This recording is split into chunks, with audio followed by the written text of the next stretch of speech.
बिस्मिल्लाहिर्रहमानिर्रहीम। अस्सलाम वालेकुम। आपका दोस्त सलमान हैदर। दुआ है परवरदिगार से कि उसने आपको और आपके अहले खाना को अपनी हिफ्ज़ो अमान में रखा हुआ। बहुत अहम व्लॉग आपके साथ शेयर करने जा रहा हूँ। पहले ही बता दूँ, इसमें बहुत सी चीज़ें ऐसी हैं जो थंबनेल में नहीं है, लेकिन वो बताना बहुत ज़्यादा ज़रूरी है और अहम है।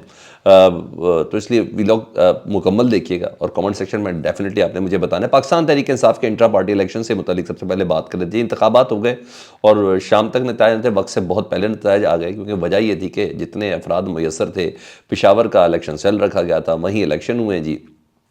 और जितने लोग पहुंच सकते थे उन्होंने पहुंचे, उन्होंने वोट कास्ट किया। तो बहरहाल जो इलेक्शन कमीशन की जो डिमांड थी वो पूरी हो गई जी। बैरिस्टर गौहर बाकायदा तौर पर पाकिस्तान तहरीक इंसाफ के चेयरमैन मुंतखब हो गए जी। बिला मुकाबला उनके मद्दे मुकाबले कोई कैंडिडेट था ही नहीं पंजाब में। जी हाँ। उसके अलावा पंजाब में यास्मीन राशिद साहबा जो असीर हैं, अच्छा तमाम वही हुए जो असीर हैं, ये अंडरग्राउंड हैं। बाकी पंजाब की जो सदर हैं जी पाकिस्तान तहरीक इंसाफ की, यास्मीन राशिद साहबा जो कोल्ड लखपत जेल में वो बन गई जी। हमाद अजहर पंजाब के जनरल सेक्रेटरी, ये अंडरग्राउंड है जी। रूपोश है जिसे कह लें जी, वो हैं जी सेक्रेटरी, जनरल सेक्रेटरी पंजाब बने जी। यानी जिन लोगों ने पार्टी का साथ दिया है वो ही ओहदे के हकदार हैं, ये बड़ी बात है। जनरल सेक्रेटरी पार्टी के जो मरकज़ी हैं वो उमर अयूब साहब बने जी। और परवेज़ इलाही साहब, जी हाँ, मरकज़ी सदर मुंतखब हो गए जी। वो भी असीर हैं, जेल के अंदर है। अली मादिल शेख वो भी जेल के अंदर है, उनको सिंध का सदर बनाया गया जी। और अली अमीन गंडापुर, जी हाँ, ये केपीके के सदर हैं, ये भी अंडरग्राउंड है जी, उनको केपीके का सदर बनाया गया। यानी तमाम ओहदे मुकम्मल तौर पर फिल कर लिए गए हैं। अहम चीज़ जो है, जो मेरी और आपकी तवज्जो के लिए इस पर आपने ख़ास गौर करना है, मैंने बोला बहुत सी चीज़ें जो थंबनेल के अंदर नहीं है, वो ये कि बैरिस्टर गौहर चेयरमैन बने हैं ना, तो बहुत से मामला तब्दील हुए नज़र भी आ रहे हैं। इसके मुख्तलिफ एस्पेक्ट हैं। सबसे पहले तो जी मीडिया की कवरेज। आज तमाम मीडिया ने बैरिस्टर गौहर को as a chairman Pakistan Tehreek Insaf दिखाया, उनकी तकरीर को दिखाया, उनकी प्रेस कॉन्फ्रेंस को दिखाया, और ये बड़ी बात थी। इसके बहुत सी एस्पेक्ट्स निकल सकते हैं। सबसे पहले तो एक तासुर ये हो सकता है कि देखिए हमने लेवल प्लेइंग फील्ड दे दी है, ठीक है जी। दूसरा, उन तक भी मैसेज पहुंच जाए जिन तक मैसेज नहीं पहुंचा कि इमरान खान पाकिस्तान तहरीक इंसाफ के चेयरमैन नहीं रहे। तो अगर ये रूटीन में रही तो समझ आ जाएगी कि बेसिक मसला फड्डा इमरान खान ही थे, गौर साहब से या पीटीआई से किसी को कोई मसला नहीं है। ये अभी आने वाले एक दो दिनों में पता, लेकिन ये वाज़ेह फ़र्क आज मैंने देखा, क्योंकि इससे पहले तो मीडिया में आपको पता एक्सेस नहीं थी। मीडिया को मना था, कोई ज़्यादा रिटर्न फॉर्म में तो मना नहीं होगा, या कुछ भी था तो एक दो वकील आके पाकिस्तान तहरीक इंसाफ को रिप्रेजेंट कर लें, या अली मोहम्मद खान वगैरह। आप बाकी किसी को इजाज़त हो तो मुझे आप बता दें अगर मेरी बात में कोई शक शुबा है तो आज की इस कवरेज से बहुत सी चीज़ों का हुआ, कुछ पैगाम देना भी मकसूद था, शायद यही वजह। हाँ, बैरिस्टर गौहर साहब ने जो तकरीर की ना, उन्होंने बतौर चेयरमैन पाकिस्तान तहरीक इंसाफ जो तकरीर की, उन्होंने कैटेगोरिकली क्लियर बताया। उन्होंने कहा इमरान खान साहब ही पाकिस्तान तहरीक इंसाफ के चेयरमैन थे, इमरान खान ही पाकिस्तान तहरीक इंसाफ के चेयरमैन हैं, और इमरान खान ही पाकिस्तान तहरीक इंसाफ के चेयरमैन रहेंगे।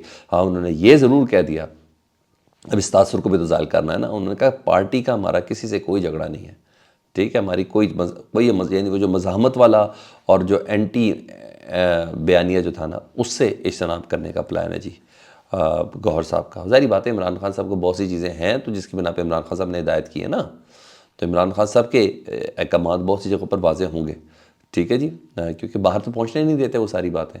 तो अब गौहर साहब बताएंगे कि इमरान खान साहब पाकिस्तान तहरीक इंसाफ को किस तरीके से लेके चलना चाहते हैं। चीफ़ जस्टिस से उन्होंने मुतालबा किया कि हमारे जितने भी जेल में लोग असीर हैं उनको रिहा किया जाए, लेवल प्लेइंग फील्ड की राह हमवार की जाए। कहा कुछ और जा रहा है, किया कुछ और जा रहा है, ऑन ग्राउंड बिल्कुल डिफरेंट सिचुएशन है। तो उस हवाले से उन्होंने चीफ़ जस्टिस से भी अपील की है। हाँ, दूसरी तरफ इसी इलेक्शन को जो इलेक्शन कमीशन के हुक्म के ऊपर था, तो उसको जिसे कहते हैं रखना डालने की भरपूर कोशिश है। अकबर एस बाबर जो फाउंडर मेंबर थे, हैं नहीं, ठीक है, 13-14 साल पहले वो निकल चुके हैं, उनको पार्टी की बुनियादी रुकनीत तक ख़त्म है। उन्होंने इसको मुतनाज़ा बनाने की कोशिश की। उन्होंने कहा ये इलेक्शन मुतनाज़ा है और ये इलेक्शन नहीं है, और 3 बजे के बाद उन्होंने कहा मैं एक अदर प्रेस कॉन्फ्रेंस करूंगा, और फिर चैलेंज करने का भी उन्होंने बता दिया कि मैं इसको चैलेंज करूंगा, हर फॉर्म पर इलेक्शन कमीशन में चैलेंज करेंगे और इस्लामाबाद हाई कोर्ट के अंदर चैलेंज करेंगे, ठीक है। ज़ाहिर बात है अभी ऐसे थोड़ी भी पार्टी के मुख्तलिफ हिस्से भी तो करने हैं ना इन्होंने, तो ये भी एक प्लान हो सकता है। दूसरी और तीसरी चीज़, पिलडॉट के सरबराह, जी हाँ, अहमद बिलाल महबूब साहब, उन्होंने भी इलेक्शन को मुतनाज़ा करार दिया। उन्होंने कहा जी पाकिस्तान तहरीक साहब ने लिस्टें नहीं जारी की थी वोटर्स की, और उनकी तो भाई लिस्टें जारी करके उठवा दे बंदे। अगर पिलडॉट को लिस्टें भेज दें तो बंदे उठवा दे, کہ آؤ بھائی وہ یہ ووٹ کاسٹ کرنے کے لیے آ رہے ہیں تاکہ صبح تک وہ پہنچے ہی نہ ادھر، رات کو اٹھا لیے جائیں. تو خدا کا واسطہ ہے. بہرحال انہوں نے کہا وہ لسٹیں نہیں جاری ہوئی، ان کو بتا کے لسٹیں دینی چاہیے تھی تاکہ الیکشن کے اوپر ان کو یقین ہو. بھائی خدا کا واسطہ ہے یار، جن حالات میں یہ الیکشن ہو رہے ہیں، پشاور کا ایک کونا چنا گیا ہے، تو کچھ سوچ سمجھ کے چنا ہے نا. پھر بھی یہ فارمیلٹی تھی جو پوری ہونی تھی وہ ہو گئی ہے. میرا کمال ہی کرتے ہیں. مطلب وہ سلسلہ شروع ہو جائے گا. مریم اورنگزیب صاحبہ نے کہا کہ جی بڑا خفیہ طور پر یہ سلیکشن ہے، الیکشن نہیں ہے. بھائی اپنے الیکشن سے کام رکھیں. ہمیں تو آپ کے الیکشن کے تمام کینڈیڈیٹ کا بھی پتہ ہے. بغیر الیکشن کے ہم بتاتے ہیں کہ سربراہ کون ہوگا، صدر کون ہوگا، جنرل سیکرٹری کون ہوگا، اور اطلاعات کس کے پاس ہوگی. ہمیں تو سب کا پتہ ہے.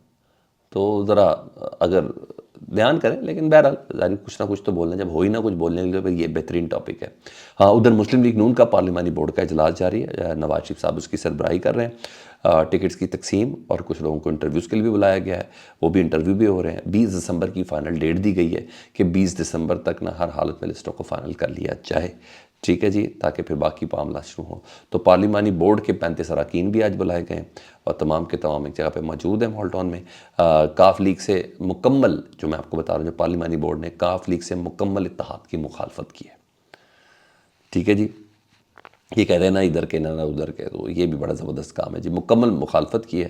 انہوں نے کہا 1-2 سیٹوں میں ایڈجسٹ ہو سکتی ہے، باقی چودھری سالک وغیرہ سیٹ پہ، وجاہت صاحب کی سیٹ پہ نہیں. انہوں نے کہا 1-2 سیٹوں پہ تو ایڈجسٹمنٹ ہو سکتی ہے، باقی کہیں ایڈجسٹمنٹ نہیں ہو سکتی. یہ پارلیمانی بورڈ نے باقاعدہ طور پر مخالفت کر دی ہے. اب آؤں ذرا ایک اور اہم خبر. میں نے کہا جن چیزوں کچھ ایسی خبریں بھی ہیں بہت اہم ترین، لیکن تھمبنیل میں اس کا ذکر نہیں ہے. آج سائفر کیس میں جیل میں سماعت تھی. حالانکہ اسلام آباد ہائی کورٹ کی روشنی میں جیل میں اوپن کورٹ سماعت ہونی تھی. بہرحال وہ اوپن کورٹ سماعت تو نہیں ہوئی مگر سماعت ہوئی، کیونکہ صحافیوں کو جانے کی اجازت تھی نہیں. اور عمران خان صاحب کو، شاہ محمود قریشی صاحب کو پیش کیا گیا. حاضری ان کی ضرور لگی ہے. اور باقی کہا جا رہا ہے کہ جیل سے ہی کچھ قیدی آرڈرز اٹھا کے کہا گیا کہ یہ باہر سے لوگ آئے ہیں دیکھنے کے لیے، عام عوام ہے.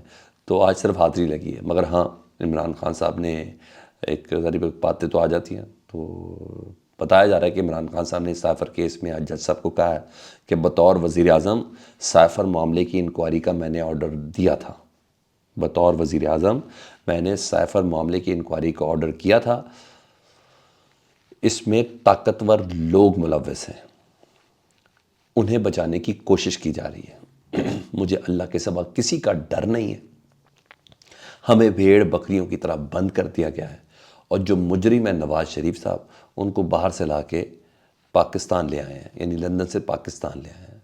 تو عمران خان صاحب نے یہ بھی کہا ہے کہ سائفر میرے لیے نہیں تھا، سائفر باجوہ صاحب کے لیے تھا.